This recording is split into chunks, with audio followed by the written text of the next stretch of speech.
We got the call from Louisiana that there was a large-scale puppy mill that was being shut down, and people going in and trying to steal or obtain animals from that situation to start another puppy mill. We knew time was of the essence. We need to get in there and get those animals to a safe place. As we were walking through, their eyes were just broken. Some were scared and afraid to approach. Others were desperate for attention and would paw at the kennels, trying to just get me out. Others were not in great physical condition and clearly needed medical help. It's a rock to their system, a rock on their world, because these guys have never known what it is to go inside to a house. They don't know what a TV is or a running faucet. They have no clue what air conditioning is. It can be terrifying and scary. Hi, baby. Hello. A lot of volunteers and staff come together and unload them off the truck and get them into their kennels that have warm blankets in them and food and water. We usually let them decompress for a day or two, and their cortisol levels come down and they're able to then kind of get their bearings, and then we start the long road of behavior modification. The Bostons had what were called cherry eyes. Some of them had been out for a long time, and that makes it a little bit more difficult to repair there. The females, they had a lot of mammary tumors. That happens very frequently when you have subsequent breeding for multiple months, multiple years. They can start to develop mammary tumors. There were a lot of heavy GI parasites. There was some upper respiratory. Unfortunately, we did have a few puppies that did end up breaking with parvovirus. And fortunately, we're able to treat that very well here. We have our own dedicated parvo ward. We immediately quarantine them, and we start providing them multiple rounds of sub-Q or IV fluids. It requires injections. And the Behavior Center is so important for our work. To make progress, you have to be able to eliminate triggers. For these dogs, triggers was lots of commotion, noises, people, sounds.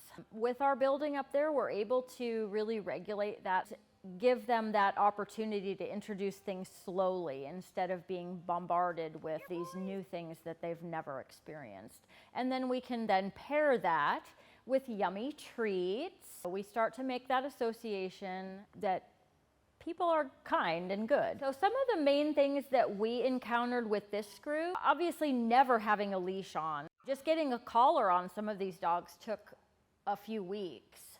Many of the dogs had probably never been really touched. So just being in the presence of people can be very hard for them. We would sit in their kennels, no expectations. We would read to them or sing or play a movie and just let them experience that quiet life. And then pretty soon they kind of start to come around and they kind of start to sniff. Oh, you're the one that brings all those good things. It's a long, long road for them. And when I adopted Hal, I had just maybe 2 months ago lost my other coonhound. And my house was really quiet, which is not normal for me. So I honestly wasn't planning on adopting a dog. Someone mentioned Hal to me. And because I am a coonhound person, I had to meet him. And just that sound, I was like, okay, I need that back in my house.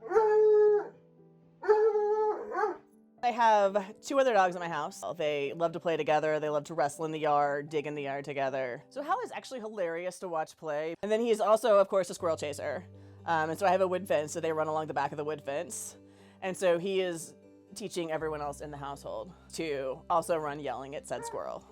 He didn't know how to get on furniture. He didn't know stairs. You know, he had to learn all of that. I actually brought him to an obedience class here at Wayside.